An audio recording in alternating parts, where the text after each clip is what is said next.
క్రీస్తునందు ప్రియమైన సహోదరి సహోదరులారా, మన ప్రభువును రక్షకుడైన యేసు క్రీస్తు వారి ప్రశస్త నామమున మీ అందరికీ ఉదయకాల శుభాలు తెలియజేస్తూ ఉన్నాను. సహోదరి సహోదరుడా, బాగున్నారా? దేవుని మహాకృపతో మరొక నూతన దినాన్ని మన జీవితంలో పొడిగించాడు కదా. ఈ దినాన్ని బట్టి దేవునికి ముందుగా కృతజ్ఞతాస్తుతులు చెల్లిద్దాం. ఈ రోజు దేవుడు మనకిచ్చిన అమూల్యమైన వాగ్దానాన్ని ఒకసారి ధ్యానం చేసుకుందామా?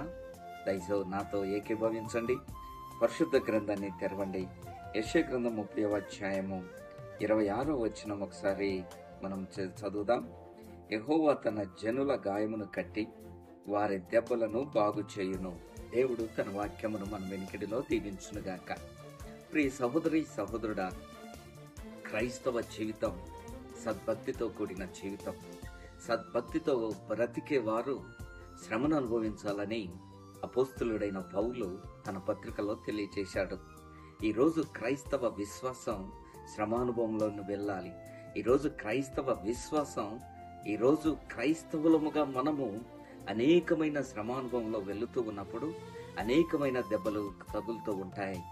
ఈరోజు కాలమనే కాలగమనములో ఈ జీవిత ప్రయాణములో అనేక మార్లు వ్యక్తుల ద్వారా కావచ్చు, మాటల ద్వారా కావచ్చు, పరిస్థితుల ద్వారా కావచ్చు, మన హృదయం గాయపడి ఉండవచ్చు. శోధనల చేత, శ్రమల చేత, మనుషుల చేత, మాటల చేత, అది ఏమైనా సరే నీ జీవితంలో అనేకమైన గాయములు కలిగి ఉండవచ్చు. కొన్నిసార్లు మనం అంటూ ఉంటాం, వారి మాటలు మమ్మల్ని గాయపరిచాయని, వారి మాటలు మమ్మల్ని వేదన పరిచాయని, ఆ పరిస్థితులు మా జీవితంలో మానని గాయాన్ని తీసుకుని వచ్చాయని. ప్రియ సహోదరుడా, అది ఏమైనా సరే ఈరోజు దేవుని బిడ్డగా, ఒక విశ్వాసిగా నీవు గాయపరచబడి ఉన్నావేమో. ఈ ఉదయకాల సమయంలో నీ జీవితంలో తీరని వేదన, అనేకమైన ఇబ్బందికరమైన పరిస్థితుల్లో నీవున్నావేమో. నీ జీవితంలో, నీ హృదయానికి అనేకమైన గాయాలు కలిగి ఉండవచ్చు. ఆ గాయములు కట్టడానికి మహోన్నతుడైన దేవుడు ఈ దినమున నీతో వాగ్దానం చేస్తున్న వాగ్దానం ఏంటో తెలుసా? నా జనుల గాయములను కట్టి వారి దెబ్బలను నేను బాగు చేయను. ఎంత గొప్ప ఆశీర్వాదం! ప్రియ సహోదరుడా, నీ గాయమును మాన్పటానికే ఆ మహోన్నతుడైన దేవుడు, కరుణా సంపన్నుడైన ప్రభు నీ యందు దయచూపి నీ గాయములు కట్టడానికి ఆ ప్రధాన కాపరి ఈ లోకానికి వచ్చాడయ్యా. ప్రియ సహోదరుడా, సహోదరి, గాయపరచబడిన గొర్రెను ఆయన చంకనెత్తుకుంటాడు, వాటి గాయములు కడతాడు. ఆ మంచి సమరీయుడిగా మహోన్నతుడైన ప్రభు వారు ఈ లోకానికి వచ్చాడు. ఒక వర్తకుడు ఉదాంతం యేసు ప్రభు వారు చెప్పాడు కదా, గాయముల చేత దొంగలు కొట్టి గాయముల చేత పడగొట్టారు, కొన ఊపిరితో ఉన్న ఆ వర్తకుని దగ్గరికి మంచి సమరీయుడు వెళ్ళినట్లు పడి ఉన్న మన జీవితాల్లోకి వచ్చాడు. పాపమనే గాయములు మన జీవితంలో కలిగినప్పుడు, వాటి నుండి భయంకరమైన పాపమనే కంపు కొడుతున్నప్పుడు మన గాయములు కట్టడానికి మహోన్నతుడైన ప్రభు వారు వచ్చాడు.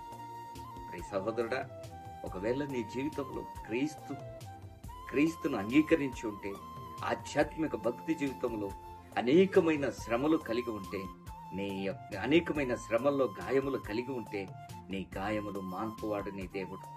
ఆ గాయములకు మందు ఆయన దగ్గర ఉంది. ఆయన నీ గాయములను కట్టి నీ దెబ్బలను మాన్పి నిన్ను నిలబెట్టే దేవుడు. అది ధైర్యపడకు. గాయం కలిగిందని, పరిస్థితులు గాయం చేశాయని, ఇన్నవరి శ్రమలు గాయం చేశాయని, మనుషుల వలన గాయపరచబడ్డానని, సద్భక్తితో బ్రతుకుతున్న నా జీవితంలో ఎందుకు ఈ గాయములు, ఎందుకు ఈ దెబ్బలు అని నీవు అనుకుంటున్నావేమో. ఆ దెబ్బల వలన మహోన్నతమైన దేవుడు నీకు ఆశీర్వాదాన్ని తీసుకొని వస్తాడు. ఒక సత్యాన్ని నీవు గ్రహించు. ఒక బండరాయి ఉలి దెబ్బలకు తట్టుకుంటేనే అది మహాశిల్పం అవుతుంది. జాగ్రత్త సుమా. నీ విశ్వాస జీవితం ఎలా ఉంది? నీవు చక్కని శిల్పంగా దేవుడు తయారు చేయాలంటే కొన్ని దెబ్బలు తగలాల్సిందే.